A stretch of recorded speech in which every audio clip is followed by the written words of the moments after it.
Imagine this. You invent a drink that will one day be sold in more than 200 countries. A drink that billions of people will recognize instantly, even from its silhouette. A drink whose logo will become one of the most famous symbols on Earth. But you die almost penniless. It sounds impossible. Yet that is exactly what happened. This is not just the story of Coca-Cola. It is the story of dreams, failure, sacrifice, brilliant marketing, impossible risks, and one of the greatest business transformations in history. Because Coca-Cola didn't become a global empire simply because it tasted good. It became an empire because a few extraordinary people saw something that everyone else missed. And it all began with a man who never lived long enough to witness his own success. His name was John Pemberton. Born in 1831, Pemberton was a respected pharmacist from Georgia. He loved chemistry. While other children played outside, he spent hours mixing herbs and studying medicines. He believed chemistry could improve people's lives.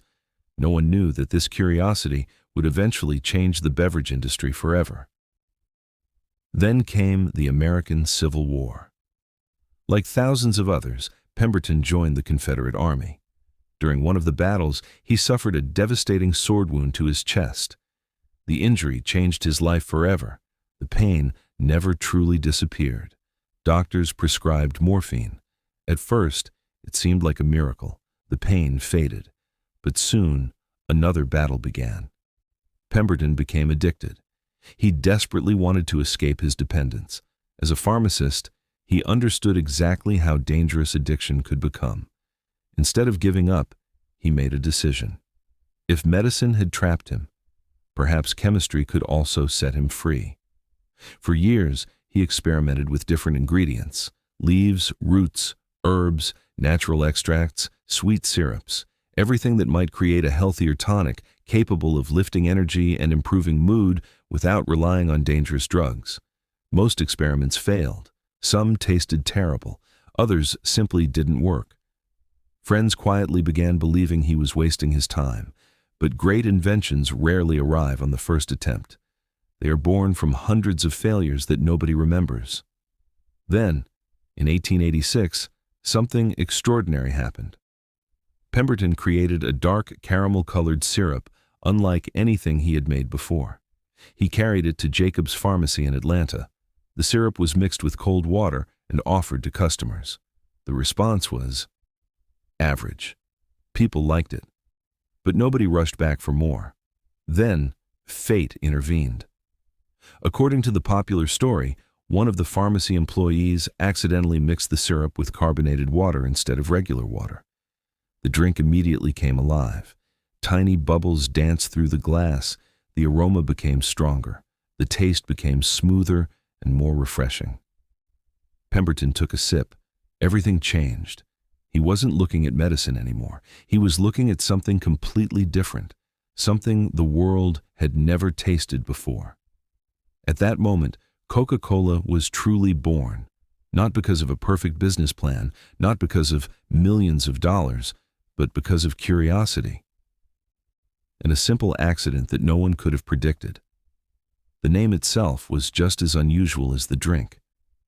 It was Pemberton's bookkeeper, Frank Mason Robinson, who came up with the words Coca-Cola. He believed that 2 capital C's would look elegant in advertisements. He sat down with a pen and wrote the name in flowing Spencerian script, that handwritten logo, the one created in a small office in Atlanta, would remain almost unchanged for well over a century. It would become one of the most recognized logos in human history. But none of that mattered yet, because Coca-Cola wasn't selling. On most days, fewer than 10 glasses were sold. Each glass cost only 5 cents. At that rate, Pemberton wasn't building an empire. He was slowly going bankrupt. Bills piled up. His health continued to deteriorate. The pain from his old war injury grew worse. The morphine addiction still haunted him. And while he believed in his invention, he no longer believed he would live long enough to make it successful. So he made the decision that would change business history forever. Piece by piece, He sold the rights to Coca-Cola, not for millions, not even for thousands by today's standards, just enough money to survive a little longer. He thought he was selling a struggling drink. In reality, he was giving away one of the most valuable ideas ever created. In August 1888, John Pemberton died at the age of 57. He never saw Coca-Cola become famous. He never became wealthy. He never knew that one day his invention would be consumed nearly 2 billion times every single day around the world. For most people, that would have been the end of the story. But for Coca-Cola, it was only the beginning.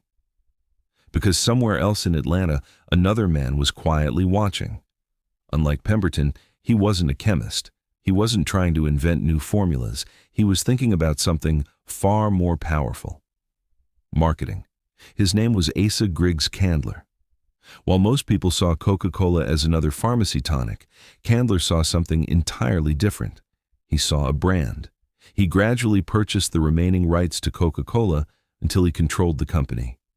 Many people thought he was making a terrible investment. The drink barely sold. There were countless competing tonics on the market. Why risk everything on this one? But Candler understood something decades ahead of his time. People don't just buy products. They buy habits. They buy emotions. They buy memories. Instead of changing the recipe, he changed the way people experienced Coca-Cola. He handed out free drink coupons. He gave pharmacies branded calendars, clocks, trays, and signs. He placed the Coca-Cola logo almost everywhere people looked. Soon, Americans began seeing the name again, and again, and again. Long before television existed, long before the internet. Candler had mastered the art of making Coca-Cola impossible to ignore. For the first time, sales started climbing. Slowly at first, then faster every year. Without realizing it, America wasn't simply falling in love with a soft drink. It was falling in love with a brand. And that difference would make Coca-Cola one of the greatest business success stories ever told. Then came another moment that almost changed history forever. By the end of the 1890s, Coca-Cola was becoming increasingly popular. But there was one major problem. The drink could only be enjoyed at soda fountains inside pharmacies. If you wanted Coca-Cola, you had to go there. No bottles, no supermarkets, no convenience stores, no way to take it home. Most executives believed that was enough. But one businessman completely disagreed. His name was Joseph Biedenharn, a candy store owner from Mississippi. Every day, customers asked him the same question: "Can I take Coca-Cola home?" He realized there was an opportunity no one else seemed to notice. Without waiting for permission, he began pouring Coca-Cola into glass bottles and selling them to customers. People loved the idea. For the first time, they could enjoy Coca-Cola anywhere. But surprisingly, the Coca-Cola leadership wasn't impressed. Many executives thought bottling would damage the company's reputation. They worried the drink would lose its freshness. Some even believed customers would never buy a bottled soft drink. Fortunately, history had another plan. In 1899, two ambitious lawyers from Tennessee, Benjamin Thomas and Joseph Whitehead, approached Asa Candler with an unusual proposal. They wanted the exclusive rights to bottle Coca-Cola across the United States. Candler didn't think bottling was important. To him, the real business was still selling syrup to soda fountains. So he agreed. The price? Just $1.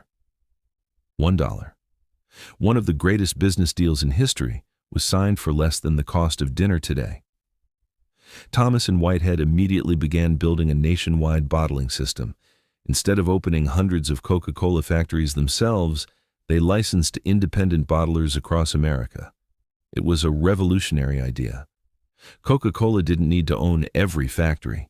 It simply supplied the secret syrup. Local entrepreneurs handled production, distribution, and delivery. This business model allowed the company to expand faster than almost anyone thought possible. Within a few years, Coca-Cola bottles were appearing in towns that had never even heard of Atlanta. Railroads carried them across the country. Small grocery stores stocked them. Restaurants served them. Baseball games sold them. The drink was no longer limited to pharmacies. It had become part of everyday American life. But success created a new problem: imitators. Suddenly, the market was flooded with copycats. Coca-Cola, Cold Cola, Coca-Cola. Dozens of brands tried to confuse customers by using similar names and nearly identical bottles. People couldn't always tell which one was the real Coca-Cola. The company needed something impossible to copy at first glance, something recognizable. Even in complete darkness, that challenge would lead to one of the most iconic product designs ever created. In 1915, the Coca-Cola Company announced a nationwide competition. The challenge sounded almost impossible. Design a bottle that people could recognize instantly, even if it was broken, even if they could only feel it in the dark. At first, dozens of manufacturers submitted ordinary designs. Nothing stood out. Then, the Root Glass Company in Terre Haute, Indiana, found inspiration in an unexpected place. One of its designers searched through an encyclopedia for the ingredients listed in Coca-Cola's name. He accidentally looked up the cocoa pod instead of the coca leaf. The cocoa pod had deep vertical grooves in a graceful curved shape. It had nothing to do with the actual recipe, but visually, it was unforgettable. The designers transformed that shape into a bottle unlike anything the world had ever seen. Curved, elegant, impossible to mistake for any competitor. Ironically, one of the most famous product designs in history was inspired by a misunderstanding. The bottle quickly became an icon, even without a label. People knew it was Coca-Cola. That single design decision protected the brand from imitators and made the product instantly recognizable across generations. But Coca-Cola's biggest test was still ahead. In the 1920s, America entered a new era. Cars became affordable. Families began taking long road trips. People no longer spent all day in their neighborhoods. They were constantly moving. Many companies failed to notice this shift. Coca-Cola didn't. Its new leader, Robert Woodruff, understood that if people were traveling, Coca-Cola had to travel with them. He expanded the bottling network at an incredible pace. Soon, whether someone stopped at a gas station, a diner, a baseball stadium, or a tiny grocery store in the middle of nowhere, a bottle of Coca-Cola was waiting. Woodruff had a simple vision. He famously wanted Coca-Cola to be within an arm's reach of desire. It sounded like a slogan. In reality, it became one of the greatest distribution strategies ever created. The company wasn't just selling a drink anymore. It was selling convenience, availability, reliability. If people were thirsty, Coca-Cola wanted to be the first thing they saw. Then, the world changed once again. In 1931, during the depths of the Great Depression, millions of families struggled to survive. Money was scarce. Hope was even scarcer. Many businesses cut advertising to save costs. Coca-Cola made the opposite decision. Instead of disappearing from public view, it invested even more in its brand. The company hired illustrator Haddon Sundblom to create a series of Christmas advertisements featuring a warm, cheerful, red-suited Santa Claus enjoying a bottle of Coca-Cola. Before those campaigns, Santa had been portrayed in many different ways, sometimes tall, sometimes thin, sometimes wearing green, brown, or other colors. Sundblom's paintings helped popularize the friendly, smiling Santa in a bright red suit that much of the world recognizes today. Whether Coca-Cola invented the modern Santa is debated, but there is little doubt that its advertising played a major role in spreading that image across generations. By selling happiness instead of simply selling a beverage, Coca-Cola was no longer becoming part of people's shopping lists. It was becoming part of their memories. Then, in 1941, the world was thrown into chaos. The Second World War reached nearly every continent. Factories stopped producing consumer goods. Supply chains collapsed. Millions of young men left their homes for the battlefield. For most companies, survival became the only goal. But Coca-Cola made a decision that would define its future for decades. Company president Robert Woodruff announced something extraordinary. He declared that every American soldier should be able to buy a bottle of Coca-Cola for 5 cents, wherever they were in the world, no matter what it cost the company. At first, the idea sounded impossible. How could a soft drink be delivered to battlefields thousands of miles away? Ships were carrying weapons, railroads were transporting troops. There was little room for bottles of soda. Yet Coca-Cola refused to give up. The company worked closely with the U.S. military to build portable bottling plants near military bases across Europe, North Africa, and the Pacific. Engineers, technicians, and bottling specialists traveled alongside the troops. More than 60 bottling plants were eventually established during the war. Millions of bottles were produced for soldiers far from home. To many soldiers, Coca-Cola became more than a drink. It became a reminder of family, of home, of normal life, of everything they were fighting to protect. When the war finally ended in 1945, those soldiers returned home. But they weren't the only ones who remembered Coca-Cola. People across Europe and Asia had tasted it for the first time. The bottling plants remained. Distribution networks already existed. Without spending decades building a global business from scratch, Coca-Cola suddenly found itself with an international presence. A strategy that began as support for soldiers became one of the greatest global expansion moves in business history. By the 1950s, Coca-Cola was no longer simply an American company. It had become a global symbol. Its advertisements featured smiling families, Olympic athletes, Hollywood stars, children playing in the sunshine. No matter where people lived, Coca-Cola wanted to represent the same feeling: happiness, friendship, optimism. By the 1960s, the red Coca-Cola sign could be found in cities, villages, beaches, airports, restaurants, and roadside diners across the world. Many people spoke different languages, many had different cultures, but almost everyone could recognize one familiar red logo. Then another challenge appeared, a challenge that seemed capable of bringing the giant to its knees. Its name was Pepsi. For decades, Coca-Cola had ruled the soft drink market almost uncontested. Its red logo was everywhere. Its distribution network was unmatched. Its advertising had become legendary. Many executives believed the company was untouchable. Then Pepsi changed the rules. Instead of trying to copy Coca-Cola, Pepsi targeted a different audience, the younger generation. Its commercials were louder, more energetic, more rebellious. Pop stars, rock music, celebrity endorsements. Pepsi wasn't selling tradition, it was selling the future. Then came one of the boldest marketing campaigns in history, the Pepsi Challenge. Across shopping malls in America, people were invited to participate in a blind taste test. 2 unmarked cups. One contained Coca-Cola, the other contained Pepsi. Participants didn't know which was which. To the surprise of many, a large number chose Pepsi. The campaign exploded across television. Millions watched ordinary people picking Pepsi over Coca-Cola. Suddenly, the king looked vulnerable. Inside Coca-Cola headquarters, panic spread. For the first time in generations, executives feared they might actually lose. Market research teams were assembled. Consumer surveys were conducted. Months of testing followed. The conclusion shocked the company. Many participants in taste tests preferred a sweeter formula. So, Coca-Cola made a decision that would become one of the most controversial moments in business history. In 1985, the company announced that the original Coca-Cola formula would be replaced. The new version became known as New Coke.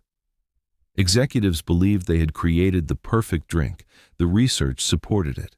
Taste tests supported it. The numbers supported it. But they had misunderstood something fundamental. People weren't just buying the taste, they were buying memories, family dinners, summer vacations, baseball games, Christmas celebrations. The original Coca-Cola wasn't simply a beverage, it was part of American identity.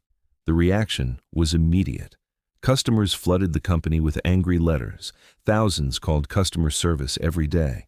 Some people bought entire stores' worth of the original bottles before they disappeared. Television stations covered the outrage. Newspapers ran front-page stories. Some consumers even organized protests demanding the return of the old formula. What Coca-Cola had thought was an improvement had become one of the biggest product failures in marketing history. Only 79 days later, the company admitted its mistake. The original formula returned under the name Coca-Cola Classic. The public celebrated. Sales surged. Ironically, the greatest failure in Coca-Cola's history became one of its greatest victories. The crisis reminded the world how deeply people loved the brand. It proved something no market research could ever measure. The strongest brands are not built only on products, they are built on emotion. From that moment on, Coca-Cola understood that protecting its heritage was just as important as creating its future. And while rivals continued fighting for market share, Coca-Cola was preparing for an entirely new era, one driven by globalization, sponsorships, and becoming one of the most valuable brands on earth. While the new Coke crisis had shaken the company, Coca-Cola emerged with something even more valuable than higher sales. It emerged with proof that its brand was stronger than anyone had imagined. The lesson was unforgettable. Consumers could forgive mistakes, but they would never forgive losing the Coca-Cola they loved. From that point forward, the company invested even more heavily in something its competitors could never easily copy: its identity. Throughout the late 20th century, Coca-Cola became much more than a beverage company. It became a global cultural icon. Wherever people gathered to celebrate, Coca-Cola wanted to be there. The Olympic Games, the FIFA World Cup, major concerts, music festivals, holiday celebrations. Instead of simply placing advertisements, Coca-Cola connected itself to moments of joy. When a child watched the Olympics, when millions celebrated a World Cup victory, when families gathered around the dinner table during Christmas. The red Coca-Cola logo was often part of the memory. That strategy quietly transformed the company into one of the most valuable brands in the world. But perhaps the most fascinating part of Coca-Cola was something almost nobody had ever seen: its formula. For generations, rumors spread across the world. Only 2 people know the recipe. The formula is locked inside a giant vault. No employee knows the complete list of ingredients. Movies referenced it, books wrote about it, journalists tried to uncover it, conspiracy theories multiplied. The mystery became one of the greatest marketing stories ever created. The truth is more complicated. The exact recipe has always been treated as a closely guarded trade secret, and access to it is tightly restricted. Whether every popular legend is true or not almost doesn't matter, because the mystery itself became part of the Coca-Cola brand. People weren't only buying a drink, they were buying a story, and stories last much longer than products. Meanwhile, Coca-Cola continued expanding across the globe. Its products reached more than 200 countries and territories. Thousands of local bottling partners produced and distributed Coca-Cola close to the communities they served. That system became one of the company's greatest competitive advantages. Unlike many businesses that owned every factory, Coca-Cola focused primarily on producing its concentrate, protecting its brands, and marketing them worldwide. Its bottling partners handled much of the manufacturing and distribution. The result was extraordinary. Millions of retail locations, billions of servings consumed every year. A supply chain so vast that in many parts of the world, finding a bottle of Coca-Cola became easier than finding clean drinking water. More than a century after John Pemberton mixed his first syrup in a small Atlanta laboratory, his invention had become one of the most recognized products ever created by humanity. But perhaps the most incredible part of this story isn't the billions of dollars, or the famous logo, or even the secret formula. It's this. The man who invented Coca-Cola never witnessed any of it. He never saw the curved bottle. He never watched Olympic athletes drinking his creation. He never imagined that people on nearly every continent would recognize the name he helped bring into existence. His fortune never came. But his idea survived. Sometimes. History doesn't reward the inventor. It rewards the people who recognize the value of an invention and know how to build an empire around it. John Pemberton created the drink. Asa Candler built the brand. Robert Woodruff took it to the world.